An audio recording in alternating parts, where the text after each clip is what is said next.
राजेश अपनी भाभी नीलम का लाडला था। नीलम भी राजेश को अपने बेटी की तरह प्यार करती थी। राजेश, लखनऊ वाले मामा जी ने तुम्हारे लिए एक बहुत अच्छा रिश्ता बताया है। लड़की बहुत अच्छी है, अब तुम शादी कर लो। अरे नहीं भाभी, शादी तो बर्बादी है। भला तुम्हारे हाथों के खाने में जो स्वाद है वो किसी और के हाथों में कहाँ। मुझे अभी शादी नहीं करनी भाभी। राजेश की ना नुकुर करने के बावजूद घर वाले उसकी शादी करवा देते हैं, लेकिन फिर भी राजेश अपनी भाभी का पल्लू नहीं छोड़ता। वो अपनी पत्नी को बिल्कुल तवज्जो नहीं देता था। उसके लिए उसकी पत्नी सुधा का होना ना होना बराबर था। अरे राजेश, तुम अकेले बाहर जा रहे हो, सुधा को भी लेते जाओ। अरे क्या भाभी, हफ्ते में एक दिन तो छुट्टी मिलती है और आप वो भी खराब करना चाहती हैं। सुधा बाहर जाके क्या करेगी, वो घर में ही ठीक है। वैसे मुझे देर हो रही है भाभी, चलता हूँ मैं। राजेश की इस बेरुखी से सुधा हमेशा उदास रहती थी। फिर एक दिन नीलम इस विषय को लेकर अपने पति से चर्चा करती है। सुनिए जी, राजेश को कब अकल आएगी? वो तो सुधा की बिल्कुल कदर ही नहीं करता। अब आप ही बताइए, ऐसे कैसे चलेगा? तुम ठीक कहती हो, राजेश को सही रास्ते पर लाना ही पड़ेगा। चलो, मैं तुम्हें एक उपाय बताता हूँ। फिर 2 दिन के बाद नीलम बाजार से खरीदारी करके घर लौटती है। ये लीजिए माँ जी, मैं आपके लिए नई साड़ी लेकर आई हूँ। बबलू, ये तुम्हारे लिए।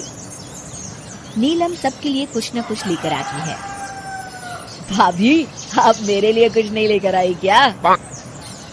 अरे राजेश, तुम क्या समझते हो, मैंने कोई बैंक खोल रखा है या फिर घर के आंगन में पैसों का पेड़ लगा रखा है? तुम हर बात के लिए मुझसे उम्मीद क्यों रखते हो? अब बड़े हो गए हो, अच्छा कमाते हो। क्या भाभी, मैं तो बस। अरे बस भी करो, तुम्हारी ये बच्चे जैसी ना समझ बातें सुनने के लिए मेरे पास बिल्कुल वक्त नहीं है। नीलम राजेश को झिड़ककर वहाँ से चली जाती है।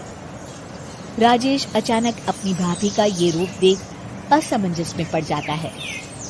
फिर एक दिन नीलम रसोई घर में खाना बना रही होती है कि तभी राजेश वहाँ आता है। भाभी, आज मैंने अपने बॉस से वादा किया है कि उनके लिए आपके हाथों का बना गाजर का हलवा लेकर आऊंगा। आपके हाथ से बने गाजर के हलवे में तो जादू है, जादू। मेरे बॉस तारीफ करते नहीं थकते। प्लीज अब जल्दी से बना दीजिए ना भाभी। नीलम राजेश के ऊपर भड़क जाती है। तुम्हारा दिमाग खराब है क्या? आखिर तुम मुझे समझते क्या हो? इस घर की नौकरानी? जब देखो तब फरमाइश करते रहते हो, भाभी ये बना दो, भाभी वो बना दो। अरे तुम्हारी पत्नी सुधा भी तो इस घर में रहती है, तुम उससे कुछ क्यों नहीं कहते? भाभी, आप इस तरह की बातें क्यों कर रही हैं? अरे बस भी करो राजेश, मेरा दिमाग और मत खराब करो, जाओ यहाँ से। अपनी भाभी का इस तरह बेरुखी भरा बर्ताव देख राजेश को बड़ा बुरा लगता है और वो उदास होकर अपने कमरे में बैठ जाता है। तभी उसकी पत्नी सुधा वहाँ आती है। क्या हुआ जी, आप इस तरह उदास क्यों बैठे हैं? राजेश अपनी पत्नी को सारी बात बताता है। राजेश की बात सुनकर सुधा मुस्कुराती कहती है, बस इतनी सी बात। चलिए जी, मैं आपके बॉस के लिए गाजर का हलवा बना देती हूँ। अरे छोड़ो, तुमसे नहीं हो पाएगा, रहने दो। आप तो बस देखते जाइए जी, अभी आती हूँ मैं। थोड़ी देर के बाद सुधा हलवा बना के राजेश को देती है। फिर राजेश अपने ऑफिस चला जाता है। शाम को जब राजेश घर आता है तो खुशी के मारे अपनी पत्नी सुधा को गले लगा लेता है। अरे वाह सुधा, तुमने तो कमाल कर दिया। सच में क्या स्वादिष्ट हलवा था। मेरे बॉस बहुत तारीफ कर रहे थे और इस हफ्ते घर आ रहे हैं तुम्हारे हाथों का खाना खाने। और इतना ही नहीं, उन्होंने मेरा प्रमोशन भी कर दिया है। सच? हाँ, मुझे माफ कर दो सुधा, आज तक मैं तुमसे गैरों की तरफ पेश आता रहा। अरे ये कैसी बातें कर रहे हैं जी, मैं तो आपकी पत्नी हूँ। धीरे धीरे राजेश अपनी पत्नी के साथ पूरी तरह घुल मिल जाता है। और अपना ज्यादातर समय सुधा के साथ बिताने लगता है और उसकी हर छोटी मोटी जरूरतों का ख्याल भी रखता है। ये देख राजेश के भैया और भाभी बहुत खुश होते हैं। फिर एक दिन राजेश और सुधा बाहर से घूम कर आते हैं।